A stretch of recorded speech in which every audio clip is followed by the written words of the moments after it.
20 years ago this week, Hurricane Katrina, one of the most destructive and deadliest hurricanes ever, hit the United States. The hardest hit was the Gulf Coast, in particular Louisiana and Mississippi.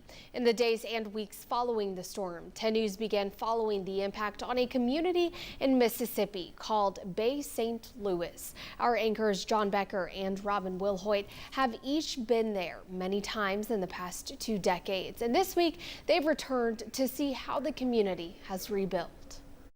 We are back in Bay St. Louis, Mississippi, 20 years after Katrina stormed ashore. Of course, East Tennessee embraced this community because it was devastated by that Category 3 storm.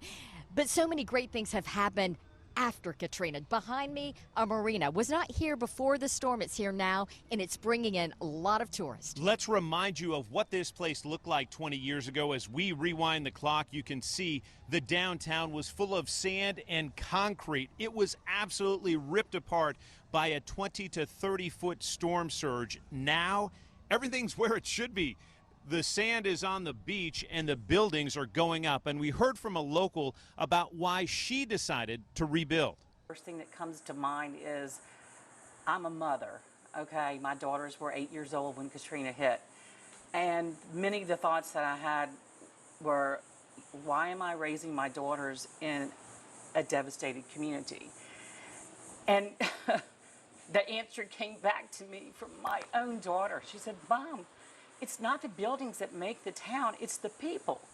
You drive around Bay St. Louis, Mississippi now, and it looks like nothing happened here. That is the extraordinary part of the recovery from Hurricane Katrina. Yes, there are empty lots, Robin, but a lot has changed in 20 years. So much has changed, but still so many memories. And coming up tomorrow on 10 News, we will speak with the former Knox County Sheriff.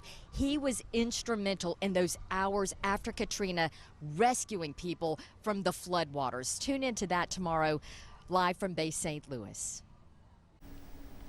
And this week on WBIR Plus, we are streaming a look back at 20 years since Hurricane Katrina hit, including updates and the words of local leaders who were involved in helping with the rescues and evacuees.